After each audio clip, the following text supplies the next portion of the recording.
you guys go over, kill him. This person did this, you guys go kill him. Did that happen at all? I've actually heard of this several times, and when I read from certain sources, basically there is not a strong narration for this, so it's widely accepted as a story that actually had occurred. Basically, the only way I can answer that one. Okay. So, in your opinion, there's not a lot of historical evidence for, the story of. Okay, everybody, hold on. He's coming back. This happened one time before. Don't anybody go. What I got to do is I got to remove him as co-host. I then have to re-invite co-host. Okay, and then he's got to press a little start button. So, it happens. Hold on. Yeah. There we go. I got phoned by Blog TV. Yes. Okay. So the story, because there were several search results that all listed the same stories as far as like the people that wrote negative poems about Muhammad and other people who were critical. Did Muhammad send people to kill his critics? From what I've read, that would be an inaccurate story. I'm going to be honest with you guys.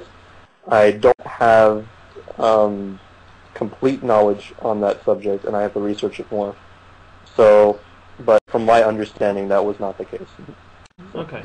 The next question is if you were to investigate, and it turns out that Muhammad did kill people for whatever reason, would he have been justified being the prophet of Allah to kill his critics? I don't think he would have been justified in doing so. And had that been the case, then I don't think I would have had any substantial evidence to choose him or to see him as a prophet. Okay. So basically we'll just have to chalk this up to inconclusive. But anyway, let's go ahead and move on to the next question. And this is the big elephant. Everybody's been typing this in the comments. You know the big one's coming, don't you? Was Muhammad a pedophile? Is that the question? That's half of the question. But first I want you to address, was Muhammad a pedophile? He was not a pedophile. Okay. How do you explain Aisha, his 6-year-old bride that he entered into, like, the little, Waikiki sticky between the cheeky when she was 9 years old? Aisha radiallahu was his youngest wife. He married her at the age of 6. This is actually a common thing that happened back then, that they would marry young. Consummation would occur during puberty. Also, upon what we would like to call the age of marriage. Now, I'm going to give you the field. First, before I get into this, I want to give you the Islamic teaching regarding this. And then after that, I'm going to give a scientific backing for this as well, even a cultural, historical one. So, if people are willing to listen to all the give chat. My explanation. I will give my explanation. Everyone's going crazy. Yeah. First off, the Islamic teaching states very specifically that there are 2 requirements in order for a full marriage to occur. First off is the reaching of puberty, which would be the beginning of the menstrual cycle, and then also psychosocial maturity. And what they would do, we have a passage in the Quran that states this, that says basically you test them until the age of marriage. You test them to see if they're good with financial transactions. So this is basically their way of kind of showing to see if these people were mature enough. Imam Shafi, one of the earliest scholars, would basically state stated based on these evidences in the Quran and the Hadith that the earliest age of marriage was 15 for his time. So now going on to the scientific and the cultural thing, this is where people are going to get are going to try to disagree with me the most. But I just want to say very straight up right now that I find it very odd. I believe in evolution myself. I find it very odd that many people, especially in this chat room, are so into the historical, biological evolution of human beings, yet for some strange reason seem to believe that puberty, or at least the sexual maturation of human beings, has always been static throughout the entirety of human history. So what I want to bring up is actually a peer-reviewed paper. Okay, yes, it is peer-reviewed. I can actually give it to you later if you'd like. And it's called Evolution, Development, and Timing of Puberty by Peter D. Gluckman and Mark A. Hansen.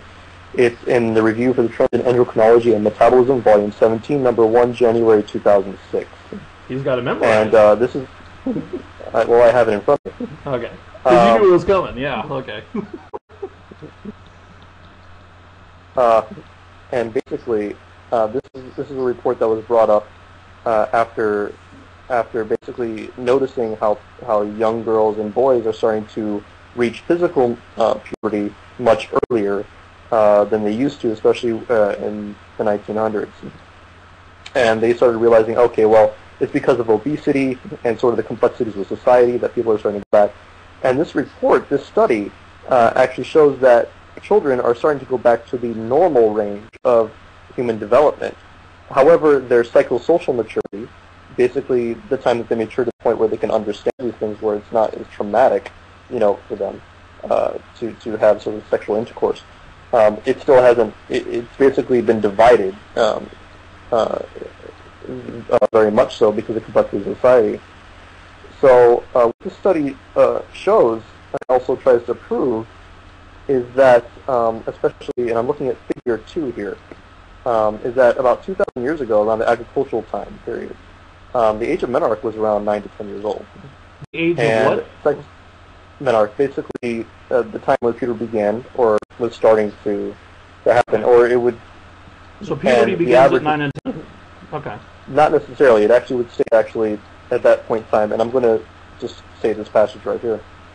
Now, they're talking about Neolithic females, so this is before, but they would reach full reproductive competence in Neolithic females of 9 to 14 years of age. So between 9 and 14, Neolithic females, human females, would reach basically full mature competence, sexual competence. Now, if we look at figure 2 on the right side of this paper, and I'm hoping to show this at some point on YouTube as well, we notice also that about 2,000 years ago, this same range was about 9 to 10, all the way up to about 15. Now, Aisha radiallahu anha could have very well been, let me say, how would I say this? She could have been in the lowest part of that range. Now, after stating that, I want to look at the cultural significance of this as well, and also what people used to do back in the day. Now, in the early before the late 1800s, it was actually very common for people to marry, at that age. I mean, in many societies, it was never frowned upon. Nobody looked at.